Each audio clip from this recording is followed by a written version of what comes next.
Yesu ashimwe.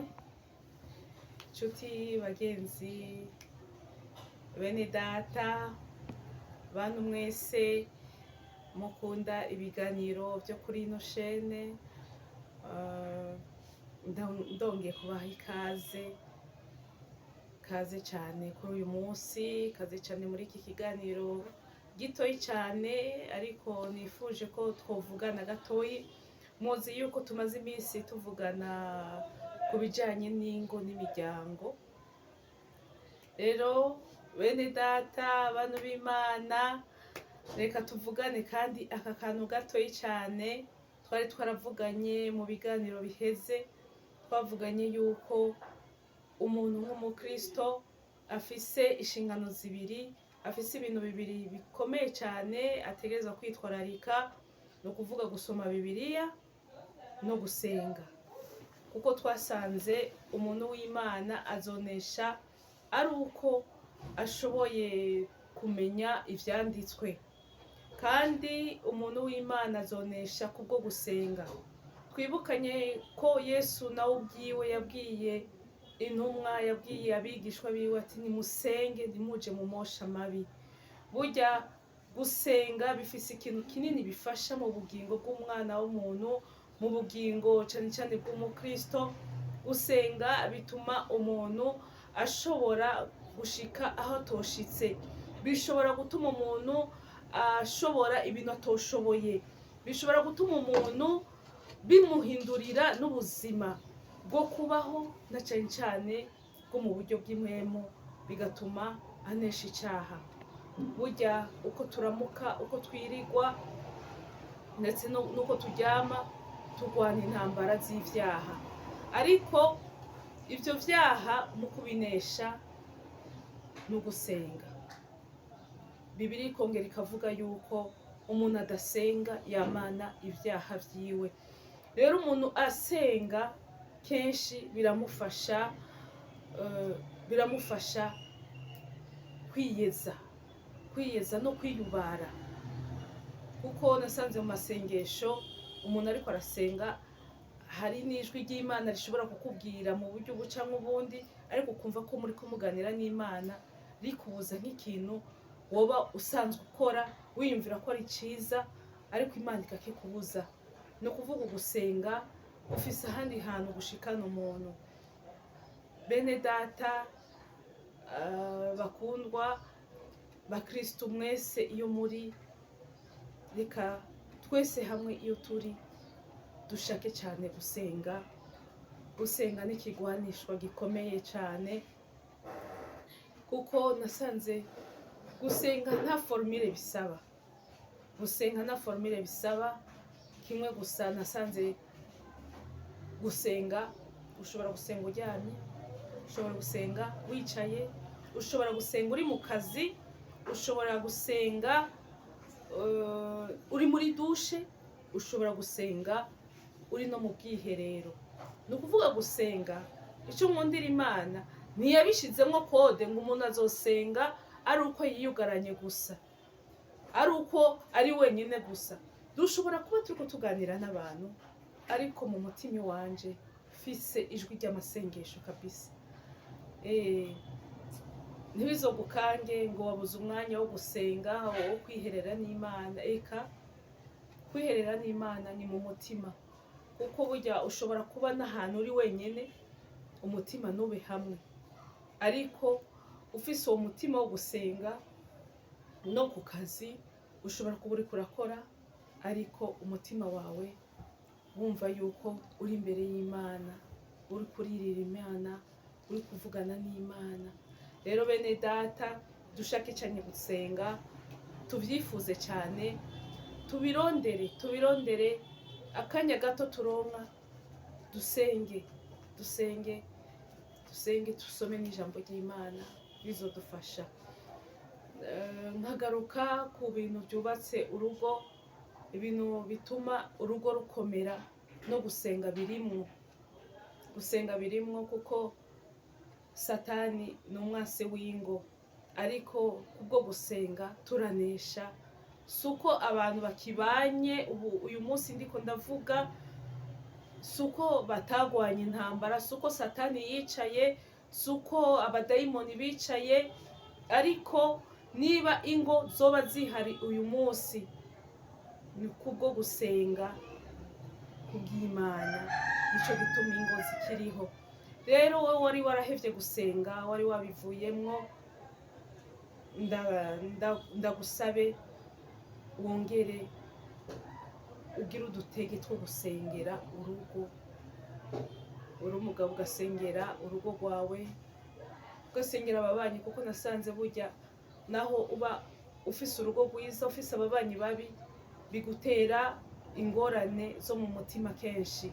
Ariko ikintu gikomeye, usengera bose, urugo rwawe ukarusengera, uri umugore ugasengera umugabo, uri umugabo ugasengera umugore, ugasengera abana, yego nukuri, ugasengera abantu bo mu miryango yanyu kandi udatoye, kuko nasanze burya mu bubakanye harabamwo akantu ko kwikunda cyane, ugasanga umugabo akunda cyane rwose abiwabo akabamiza ku mutima, ukamengo abiwabo n'umugore baciye bagenda ntibakira abiwabo, umugore agasengera abiwabo cyane akibagira yuko abiwabo n'umugabo nabo nyene bitwa yuko arabo mu muryango, kuko burya mumaze kuba umwe ni ukuvuga n'imiryango yanyu yategerezwa kuba umwe. Cyo gituma dukwiye gusenga, kuko umwe agize ingorane nawe urazigira. Yesu abahezagire, turabakunda. Rero turongeye kubabwira ati niba mudukunda namwe mubitwereke, byoba byiza. Mu kubitwereka no kuvuga muca mufyonda kuri subscribe, mufyondaho handitse s'abonner, hanyuma bikunda nama ndabasaba mutwandikira amakomantere, niba hari ibyo twokosora biba byiza cyane kugira byose tubigendemo neza. Uyu munsi nivyo twashaka kuvugana, nongeyeho akantu gato cyane ku vy'imibereho, kuko murabona turi mu isi dushaka kurondera iby'ubuzima. Umuntu mu buzima agira vision, nzokora iki. Rero ivyo byose bisaba kubisengera, ariko kandi bigashaka yuko twobigiramo ishaka. Niba uvuga ati jewe nzoba umukordoni, bisaba yuko uca utangura kurondera urunyuzi, ukarondera n'urushinge, umaze kubirondera ukaca urondera n'umuntu abikwigisha ingene ubikora. Rero muri ico gihe bizoca bigufasha ko ugira intango nziza. Rero muri ma projet yawe yose ufise, mu migambi tuvuge uwo bufise, ndagusabe fata intango uyishinge. Niba ari urushinge ugure, niba ari urunyuzi ugure, hanyuma ucurondera umuntu agufasha bikagenda neza. Ushaka kurima, iyo amaze kuvyiyumvira ati jewe umwaka nzorima, rondera ahantu uzorima uwo murima.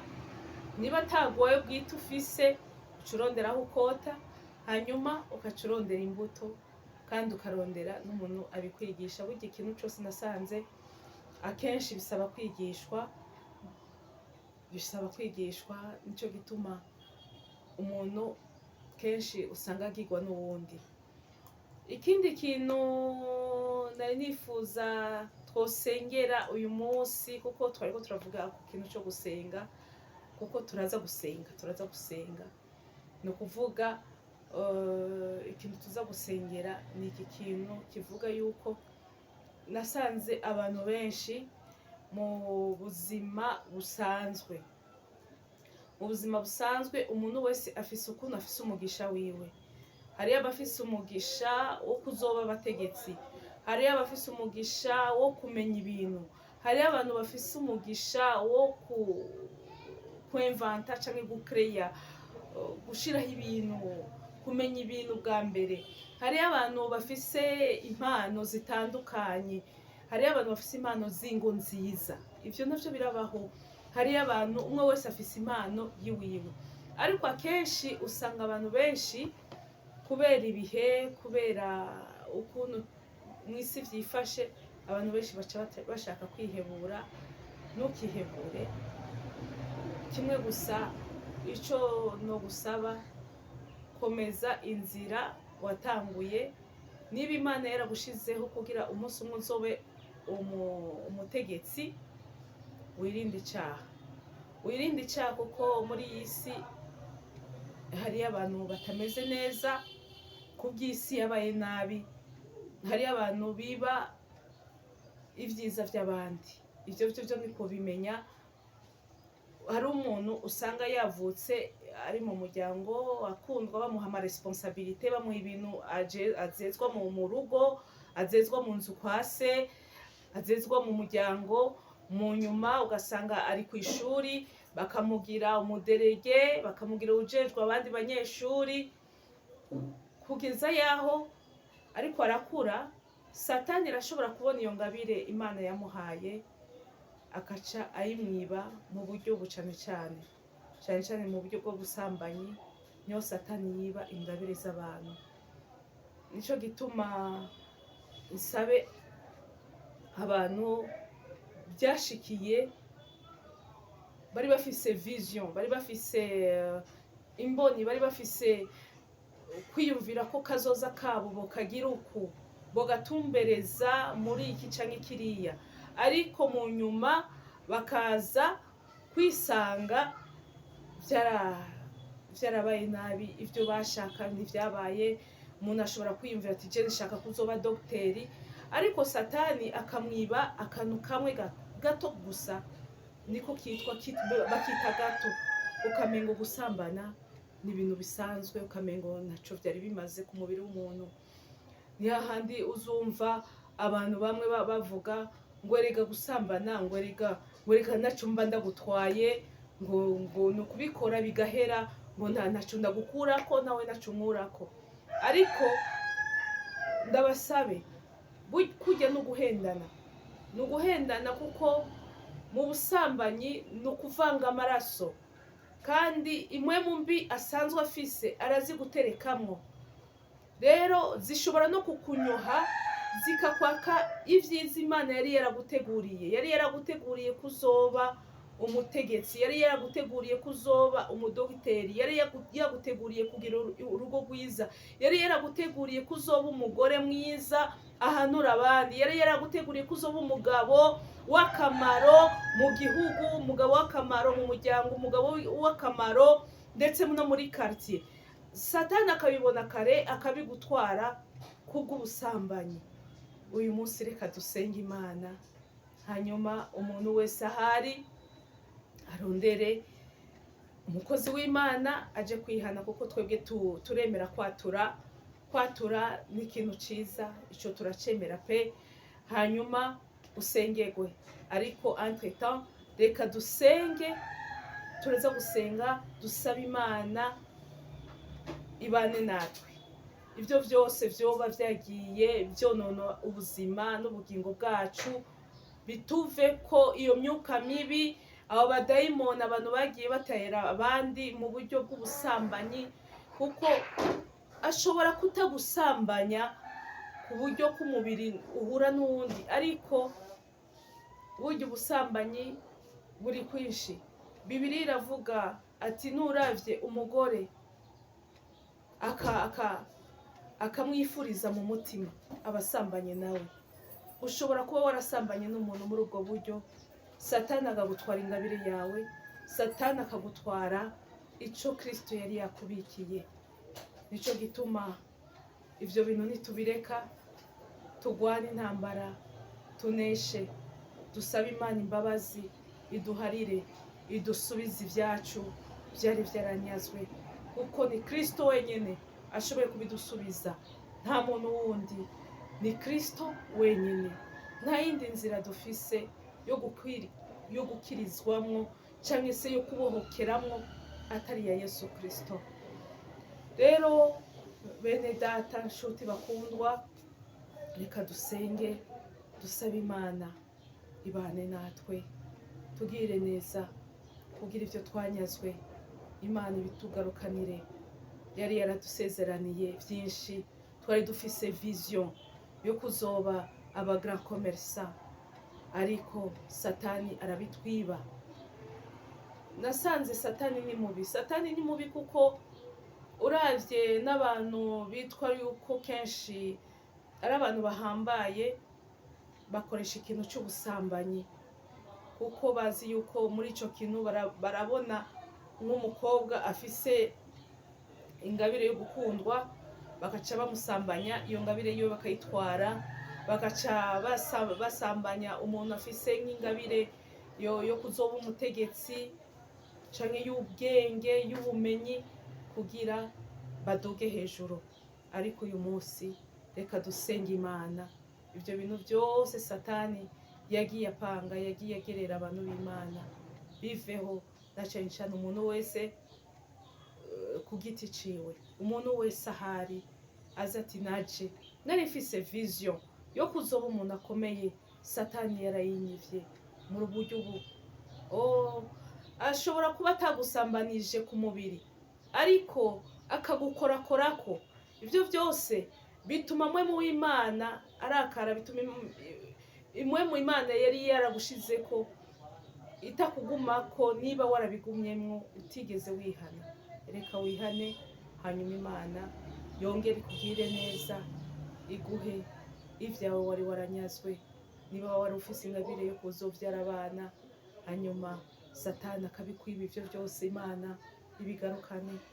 Dusenga Imana. Turagushimiye Yesu Kristo, mwana w'Imana nzima, uri mwiza nawe uhwanye nawe. Ntuhabwe icubahiro uyu munsi n'iteka ryose. N'uyu mwanya uduhaye Kristo, turavuze ni icubahiro n'ici wawe.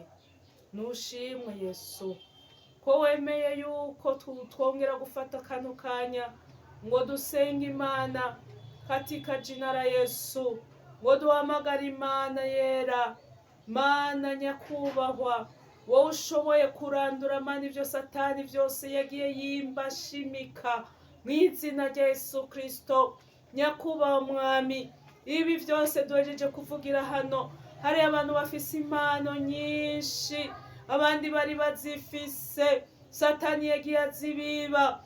Bamwe azibibisha amakarese, abandi azibibisha amani binabiriya mu buryo cane cane bw'ubusambanyi mu izina rya Yesu Kristo. Abandi abashiramwo abadayimoni babanyaga Mwami ingabire wari warabahaye, impano nziza wari wabahaye Mana, satani yagiye azinyoha mu izina rya Yesu Kristo. Turasenze Mana kuri uyu mwanya mwiza uduhaye, ngo Data wera, umuntu wese niyemera akatura agaca bugufi, Yesu Kristo Mwana w'Imana umugirire neza, akugarukeko kandi umugirire neza, umusubize ingabire ziwe Mana. Yera, turakwinginze umusubize ibyo wari waramugabiye Mwami. Niba wari waramugabiriye Mana kuzoba umutegetsi, ubimuhe. Niba waramugabiye Mwami kuziga amashure Mana yumva yuko yashaka gushika, uzubimuhe. Niba yumva yuko abana biwe Mana azobigisha akabashikana kure, bimuhe. Niba yari yumva yuko ashaka kuba umukomerisa munini kandi Yesu Kristo ashika kure, bimuhe. Yesu Kristo Mwana w'Imana, umuntu wese ku ngabire wari waramuhaye ongera uzimusubize, niyaca bugufi akihana uzobukoze. Urakoze kibirenge kizima, kandi ibintu Mana byo gusenga turabisengeye natwe ubwacu twese Mana, turiko turaraba Mana ino shene, turiko turaba kino kiganiro. Uduhe Mana gusenga muri twebwe, naho tuzoba turi mu ikoraniro ry'abantu benshi. Yera, ubituremeremwo tuvuge Imana mu mitima yacu katika jina la Yesu Kristo. Yera, utugirire neza, uzobukoze. Urakoze kibirenge kizima, naho tuzoba turi mu bwiherero, naho tuzoba turi muri dushe, naho tuzoba Mana turi mu kazi Mana, uzoduhe kwama dusenga aho turi hose. uzoba ukoze cyane. Urakoze uko ni wowe wabivuze Yesu Kristo, yuko gusenga ni ikigwanisho. Cyo gituma wavuze ngo Yesu, ngo hari imyuka mibi, wari abadayimoni, wabo birukanwa no gusenga no kwisonzesha.